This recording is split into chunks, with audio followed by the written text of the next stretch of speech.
Bueno, ahora sí es momento de analizar las elecciones de Así ayer es. y sobre todo de cara a las presidenciales, porque ganó el PRO ayer nuevamente. Marcos Cittadini, bienvenido, buenas tardes. ¿Cómo les va? ¿Cómo están ustedes? ¿Bien? Bien, ¿y vos? Bien. Los periodistas, cuando nos preparamos para cubrir una elección, estamos mirando encuestas, sin duda que las estamos mirando. Y en el momento en el que vemos que la cosa está más pareja o que se pone picante, si querés, salimos del periodo de latencia y estamos un poco más alertas en relación con esto. Ayer se dio esta situación cuando nuestro querido compañero Néstor Espósito, trabajando juntos para Radio del Plata y para 360, nos anunciaba que habían llegado los primeros cómputos allí al centro de cómputos justamente, y lo que estos cómputos anunciaban es que había esta exigua diferencia, un poco menos incluso en aquel momento, había 2 puntos de diferencia entre Rodríguez Larreta y Lustó. Hasta ese momento le habíamos creído a las encuestas, que decían que había entre 8 y 12 puntos de diferencia y que además esa diferencia era indescontable. Bueno, evidentemente se equivocaron. Hay algo para decir en relación con lo que vos, Claudio, estabas mencionando hace unos minutitos. Quienes más querían que no se realizara esta segunda vuelta estaban en el macrismo. Me parece que hay que darle la derecha hoy, digo desde el punto de vista táctico político, porque una de las que nosotros decíamos es, bueno, qué sé yo, está bien, Lustó no le va a poder descontar 20 puntos de esa que sacó en la primera vuelta, pero en todo caso hay que cumplir la Constitución, como vos bien decías, de la ciudad, y hay que hacerlo, y Lustó va a estar haciendo esto.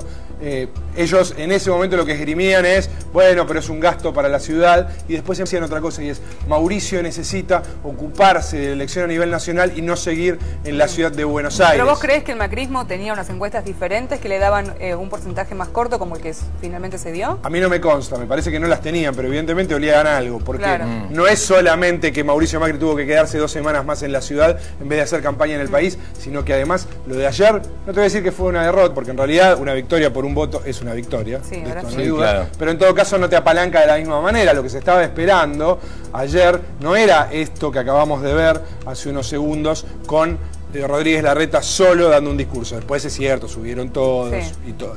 Sí, Macri tenía un discurso preparado que en un rato nada más lo vamos a compartir, que quería darlo en otro marco, indudablemente. Quería hablar después de una goleada con el pecho vencido y lo tuvo que por poco que tirar, porque ya estoy acá, bueno, vine acá y ahora voy a lanzar mi campaña nacional, pero mirá, bueno. Mirá este gesto, mirá el modo en el que, yo creo que hasta cambió, como vos decís, hasta cambió la escenografía. A mí me parece que estaba más preparada una cosa, más si vos querés presidencial. Sí, claro. Con un discurso fuerte en este sentido. No sé si el discurso lo cambió demasiado, pero yo no tengo ninguna duda que la escenografía era otra. Lo de ayer fue un golpe para Mauricio Macri. Quedó muy cerca de perder la ciudad de Buenos Aires. El único bastión que tiene, porque han ganado en Mendoza, pero han ganado en realidad con todos los votos del radicalismo. El radicalismo en Mendoza hubiera ganado de cualquier manera, sin la alianza con el PRO.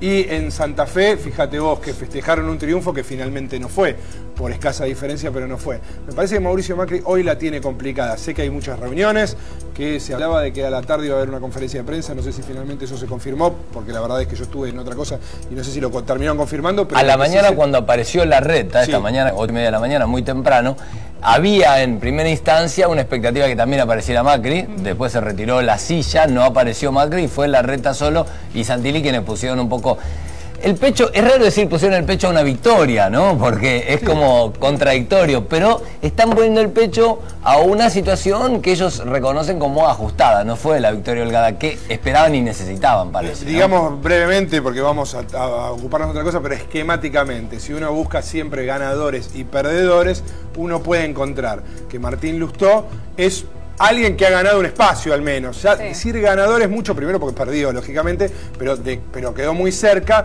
y segundo porque el electorado porteño es volátil. Entonces hoy lo tenés, mañana no sabés si lo tenés. La verdad que Martín Lustó no tiene más que esos votos y no otra cosa en este momento. También se puede hacer otra lectura para contraponer un poco el asunto, que es la que hacen los propios del PRO. Dicen, le ganamos a todos, le ganamos a la estructura de el oficialismo a nivel nacional, le ganamos a nuestra propia debilidad, porque de ellos mismos surge esta fracción, y ellos solo, el PRO solo, aún sostiene, apretado, pero gana. Sí. Lo último sobre todo es cierto. Después hay varias cosas para decir en relación con lo primero sobre todo, porque la verdad es que cuando vos hablás con los dirigentes de Frente para la Victoria, ellos verdaderamente hablaban de que había que votar en blanco. Entonces, si vos querés, los dirigentes del Frente para la Victoria ni siquiera pudieron ordenar a su tropa, quiero decirte, ¿no? A sus votantes no les hicieron caso. A mí me parece que ahí hay un punto, y es que no es que el oficialismo a nivel nacional le fue en contra, al menos en el sentido de decir hay que ir a votar a Lustó. ¿No habían dado libertad de voto? Dieron libertad de voto. Claro. Ahora, cuando vos hablabas con algún dirigente, lo que ellos se inclinaban más, salvo algún caso, María José Lubertino la tuvimos en ADN Político aquí en 360 y decía que no, que había que votar a Lustó, pero en la mayoría de los casos lo que te decían es nosotros preferimos que se vote en blanco, no en público no lo decían, hablo en off, ¿no? Igual es medio ridículo o suena medio contradictorio decir libertad de voto. Sí, claro, todos tenemos libertad de voto. Porque es fantástico y el único momento en el que el individuo realmente es soberano y todos sumamos uno y somos realmente iguales, digo todas obviedades y perogrulladas de democracia, pero que hay que hacerlo, aun cuando en la puerta alguien te esté diciendo, si vos crees que no es lo mejor para vos y tu familia, cuando estás adentro, sos libre, soberano y votás lo que crees. La gente vota lo que cree. La gente vota lo que cree. De hecho, no sé si les habrá pasado, y esto no es para tenerlo en términos estadísticos, pero uno se cruzó con un montón de gente ayer que decía, yo iba decidido a votar en blanco, por ejemplo, y lo voté a Lustó. Gente de él, kirchnerismo y esto. Con la poca gente que nos cruzamos, porque la verdad es que ayer la diferencia con las elecciones pasadas fue notoria. Había muy poca gente. Sí, de hecho eso se notó también en el porcentaje. Una sola cosa muy breve para pasar, como les decía, a otro tema dentro de esto mismo, ¿no? Federico Pinedo y otros dicen, bueno, Cristina Fernández en la última elección ganó por el 54% y pareció una victoria holgadísima, o se festejó como una victoria holgadísima, y nosotros sacamos el 51%. Sí, lo que Federico Pinedo elide o olvida, no sé, es que había 40 puntos de diferencia con el segundo en el caso de Cristina Fernández. En este caso hubo 2 puntos de diferencia. Me parece que es central eso que acabamos de decir. Lo otro en una primera vuelta donde se sacaron un montón, una diferencia muy grande, y en este caso solo 2 puntos de diferencia, aunque fue el 51%, porque es una segunda vuelta, lógicamente. Si les parece, vamos a hablar de otro, porque la verdad es que hay un título ahí, ¿no? Se ganó con susto, si vos querés o algo por el estilo. Macri no pudo lanzar como quería su carrera presidencial. Ahora, Macri hizo un discurso que es muy llamativo, porque la verdad es que habló de algunos temas, o habló de cierta manera de algunos temas que llama la atención. Primero vamos a recordar cómo hablaba Mauricio Macri de algunas cuestiones, YPF, aerolíneas, cómo era el discurso de Macri hace un tiempo. Si les parece lo vemos. A ver, dale, sí. Cometiendo atrocidades como gastar 4 a 5 millones de pesos por día para sostener aerolíneas argentinas cuando los sostenían los españoles. Pero jamás lo hubiese estatizado. No, ¿qué harías? ¿Privatizarla? Obviamente. ¿Qué más me privatizarías? ¿A JP? También, por supuesto. Pero esta decisión que están tomando es en contra de los intereses de los argentinos. Los argentinos vamos a estar peor dentro de un año que hoy. Y no tengo duda de lo que estoy diciendo, por eso me atrevo a decir algo tan grave. Porque además, YPF y toda la industria necesita que se inviertan del orden de 10.000, 12.000 millones de dólares por año durante 4 o 5 años para que volvamos a depender de nosotros mismos. Bien, ahí estaba lo que decía Mauricio Macri hace un tiempo, ¿sí? En contra de cualquier tipo de estatización, en este caso YPF y Aerolíneas Argentinas.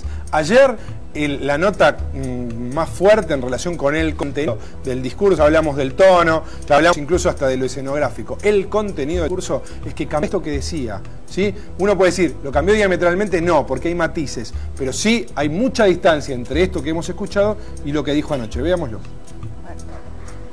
Aerolíneas Argentinas seguirá siendo estatal, pero bien administrada. YPF seguirá manejada por el Estado. Esta YPF, nuestra YPF, va a liderar la recuperación de la soberanía energética que este gobierno perdió. Porque un país, para crecer, necesita de energía. Ahí estaba entonces. ¿Qué pasó con Mauricio Macri? ¿Kirchnerizó su discurso? No sé, permítanme este neologismo. Bueno, lo cierto es que evidentemente él ha leído. Néstor decía recién, mientras lo veíamos, que es algo interesante, y es que mientras él decía esto, la militancia que estaba allí, él aplaudía. Y eso, como también señalaba Néstor, está en las antípodas, no solo de lo que decía Macri hace un tiempo, y lo hemos visto, sino de lo que pensaba gran parte de la gente que estaba ahí abajo, y sin embargo se aplaudió. Me parece que hay algo para decir en relación con esto y para cerrar el punto, porque la verdad es que uno no está, salvo preguntarle directamente al hombre, uno no está en la cabeza de Mauricio Macri y no está en las reuniones más sensibles del macrismo como para saber por qué se ha decidido esto. Lo que uno sí puede decir es que evidentemente, por convicción o por especulación, Mauricio Macri ha tenido que cambiar el discurso. Si es por convicción o es por especulación, la verdad es que lo que uno debería decir es que la buena noticia es que la sociedad argentina ha generado evidentemente ciertos consensos a los que tienen que aceptar todos los candidatos. Por ejemplo, que YPF y Aerolíneas están mejor en manos del Estado que mal privatizados. Este es un primer consenso. Evidentemente Mauricio Macri ha leído esto, por eso dijo lo que dijo anoche. Lo haya hecho, insisto, porque lo cree, o lo haya hecho porque le parece estratégico para hacer campaña. Y sí. En todo caso, en cualquiera de las dos situaciones, la buena noticia es que Mauricio Macri cree que hoy al electorado, diciéndole eso, se lo seduce. Me parece que esto es una verdadera buena noticia.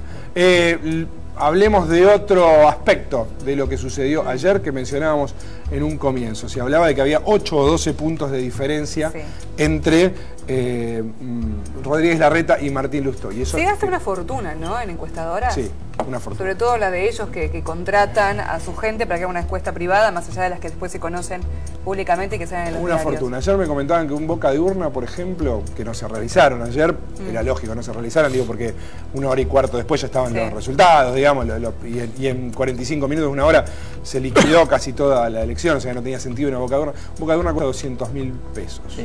Para mí hay dos cosas. Una es, bueno, la falta quizás de método. En algunas habrán demostrado que no trabajan bien o que no hacen con el rigor que debieran. Pero me parece que en un punto también terminan siendo víctimas del propio mecanismo que utilizan. Yo creo que en muchos aspectos las encuestadoras son como matón a sueldo.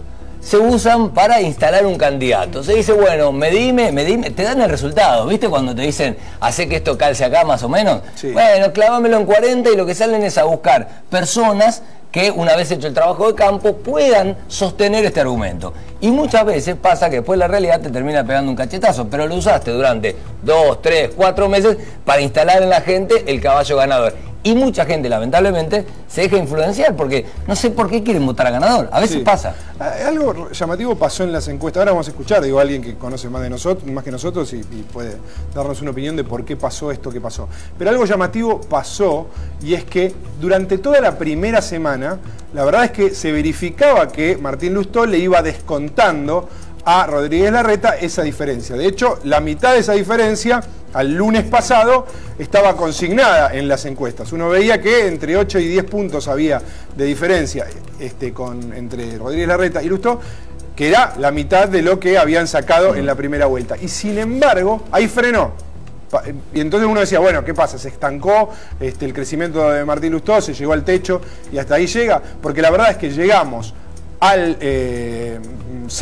domingo, con el mismo dato que teníamos el lunes, y en el medio había pasado una semana. Si venía Martín Lustó descontando, no es ilógico lo que sucedió, que es que le siguió descontando hasta llegar a 2 puntos. No es raro lo que pasó, sin embargo en las encuestas eso no se verificó. ¿Por qué no sucedió? La verdad es que yo no lo sé, pero no sucedió. Vamos a ver si les parece alguna explicación de por qué fallaron las encuestas. Victoria electoral, pero posiblemente no victoria política del PRO. En primer lugar, efectivamente, en relación a las expectativas, el triunfo fue más modesto, es decir, la distancia en relación a Martín Lustó fue más reducida a la que se esperaba. De cualquier manera, firmó el triunfo que se venía estimando del PRO, pero hay que recordar que la elección de ayer cierra en algún sentido el primer semestre electoral. Y en ese sentido, la última imagen que proyecta el PRO es una imagen de mayor debilidad. Es decir, el PRO tenía previsto transitar una hoja de ruta durante este primer semestre más exitosa, es decir, tenían otro pronóstico respecto al desempeño que podían tener en Santa Fe y en Córdoba, y por otra parte, La última imagen que podían proyectar antes de ingresar en la escena electoral nacional era la de un triunfo en el distrito propio, mucho más contundente que la que finalmente proyectaron. Por eso hoy todos los diarios, independientemente de las inclinaciones políticas, hoy subrayan la debilidad con la que el PRO da su primer paso en el escenario electoral nacional. En contra de aquella tesis o teoría que tanto circuló, que supuestamente estábamos envueltos en un clima, un estado de ánimo, una sociedad con una generalizada sed de cambio. Bueno, la conclusión más evidente, más manifiesta de este primer semestre electoral es que en general han predominado los oficialismos. Evidentemente, lo que uno puede deducir de los distintos escenarios provinciales es que ahí te diría una inclinación más en favor de la continuidad y del cambio. Y el síntoma más visible de eso no han sido solo las elecciones, sino el giro discursivo que terminó de mostrar allá Mauricio Macri. Evidentemente el PRO y Mauricio Macri enfrenta hoy una sociedad que está haciendo un balance positivo del rumbo político en curso y por lo tanto, para adaptarse al clima ideológico, tiene que introducir modificaciones muy incómodas en su discurso. Bien, a modo de título para cerrar, Rodríguez Larreta, el nuevo jefe de gobierno, ganó por poco, pero ganó. Una elección se gana por un voto. Ahora, Mauricio Macri tiene un nuevo motivo de preocupación y cerremos con esto. Me parece que quien más sonrió anoche fue Daniel Scioli. Muy bien.